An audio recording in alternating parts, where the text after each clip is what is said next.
Eh, Selamat pagi anak-anak. Selamat pagi, Ibu. Assalamualaikum warahmatullahi wabarakatuh. Waalaikumsalam warahmatullahi wabarakatuh. Sebelum mulai pembelajaran pada pagi hari ini, silakan ketua kelas memimpin doa terlebih dahulu. Mbak Isa. Doa mulai.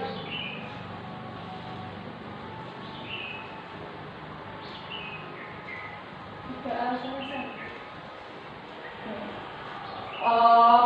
Sebelum memulai pembelajaran pada pagi hari ini, Ibu akan mengabsen terlebih dahulu ya.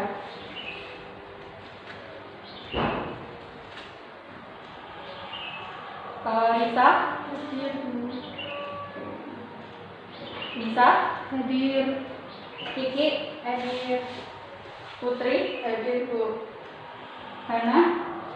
Hadir. Mantap, berarti berangkat semua ya.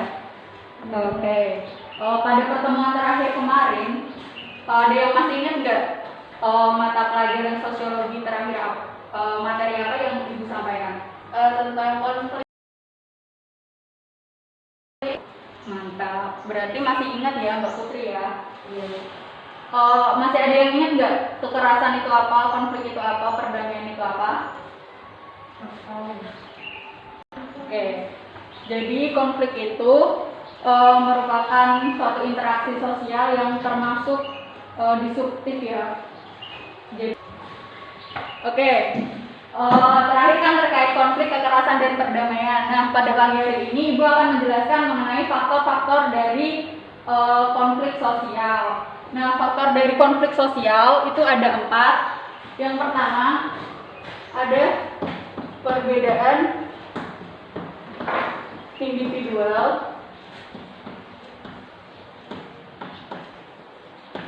Yang kedua, ada perbedaan kepentingan.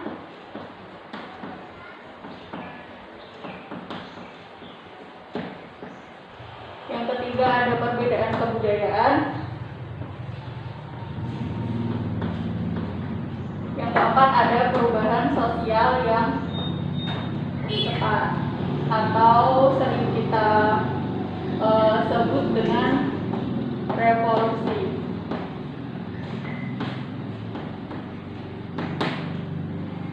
Nah, dari keempat faktor konflik, yang pertama ada perbedaan individual. Perbedaan individual itu terjadi ketika suatu individu kan memiliki keunikan masing-masing, memiliki karakteristik masing-masing. Nah, ketika mereka bertemu, berinteraksi sosial satu sama yang lainnya, itu akan menyebabkan bisa terdapat kemungkinan untuk menimbulkan suatu konflik. Nah, ada yang bisa menyebutkan nggak contoh di lingkungan kita terkait perbedaan terkait konflik? Belum tahu? Belum. Oke, belum tahu ya. Perbedaan individual. Jadi ketika kita misalkan memiliki perbedaan pendapat, Mbak Nisa yakin bahwa matahari itu terbit dari timur, tapi Mbak Risa ngotot ketika yakin bahwa matahari terbit dari barat. Nah, itu perbedaan keyakinan itu akan menimbulkan yang namanya suatu konflik sosial. Nah, yang kedua itu ada perbedaan kepentingan. Perbedaan kepentingan di sini ketika setiap individu atau golongan pasti memiliki yang namanya kepentingan masing-masing atau tujuan masing-masing yang sering kita temui itu di ormas, organisasi masyarakat. Misal kelompok NU dan kelompok Muhammadiyah kan memiliki kepentingan masing-masing. Yang NU kalau mengadakan tahlil di kampung gitu setiap hari Jumat, kalau Muhammadiyah tidak mengadakan. Nah, kalau ada perbedaan seperti itu dapat menimbulkan yang namanya konflik sosial. Yang keempat ada perbedaan kebudayaan. Nah, dari perbedaan kebudayaan ini contoh yang non relevan bisa kita temui itu misalkan ketika di suatu perumahan nih ada sekumpulan individu yang berbeda latar belakang kebudayaan. Misalkan golongan yang satu berasal dari desa, yang satunya lagi berasal dari kota. Nah, golongan yang berasal dari desa ini terbiasa untuk mengadakan pos ronda keliling. Sedangkan golongan yang dari kota itu terbiasa menjaga keamanan dengan apa? Memakai jasa dengan memakai jasa orang lain yaitu satpam atau security. Nah, dari situ dapat menimbulkan perbedaan yang memicu sebuah sosial. Terus yang keempat itu ada perubahan sosial yang cepat. Nah, contoh relevan yang kita bisa temui dalam kehidupan yang ada di dekat kita itu, ada yang tahu nggak jalan di sebelah sini? Jalan apa namanya? Pintar banget. Jalan tol. Nah, di sana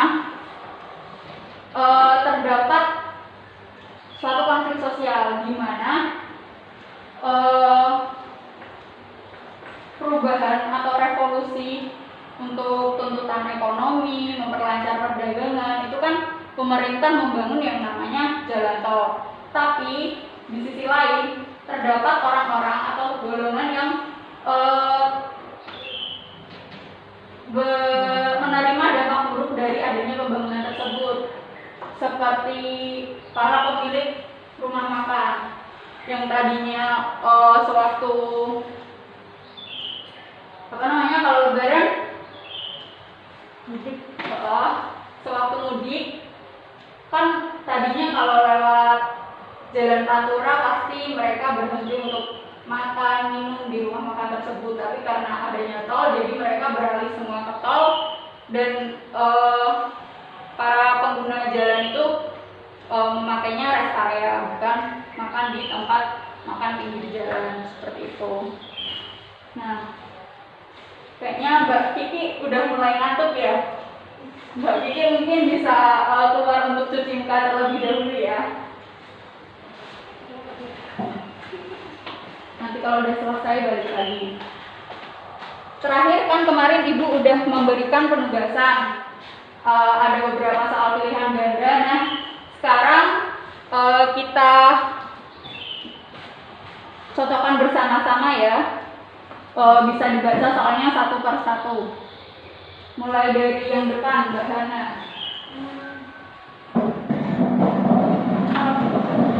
Yang nomor 1 soal PR kemarin.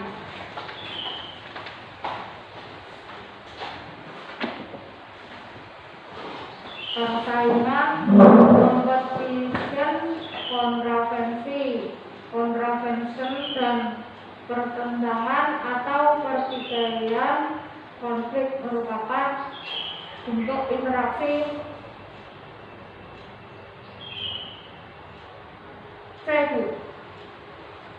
C yang apa? Disosiatif. Benar. Lanjut yang nomor 2. Kerjasama, akomodasi, dan asimilasi merupakan bentuk interaksi asosiatif. Mantap Mbak Putri. Lanjut Teresa, soal ketiga. Proses sosial di mana orang per orang atau kelompok manusia berusaha mencapai tujuannya dengan jalan menentang pihak lawan dengan menggunakan ancaman atau kekerasan adalah pengertian B. Konflik. Lanjut. Adanya ketidakpastian mengenai diri seseorang, perasaan tidak suka dan disembunyikan, dan kebencian atau keraguan merupakan gejala A. Kontravensi. Mantap Mbak Nisa. Lanjut soal yang terakhir.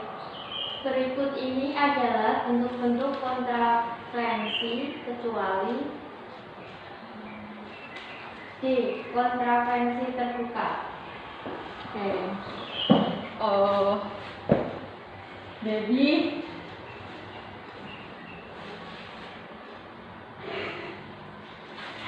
tadi udah benar semua ya, berarti udah paham nih apa yang dimaksud dari konflik, apa yang dimaksud dari kekerasan dan juga perdamaian serta faktor-faktornya.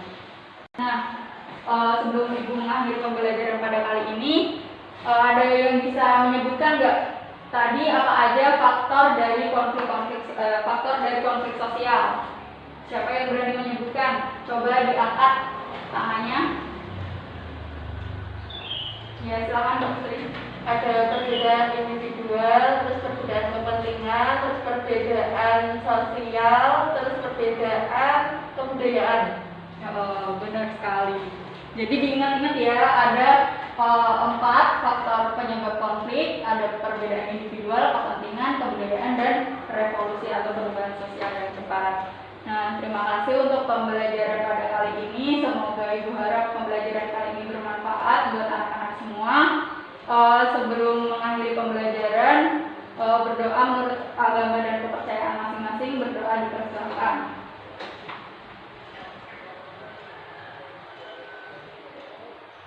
Berdoa dicukupkan. Jangan lupa nanti ada PR yang Ibu kirimkan lewat WA, bisa dikumpulkan di deadline minggu depan. Terima kasih. Wassalamualaikum warahmatullahi wabarakatuh. Waalaikumsalam.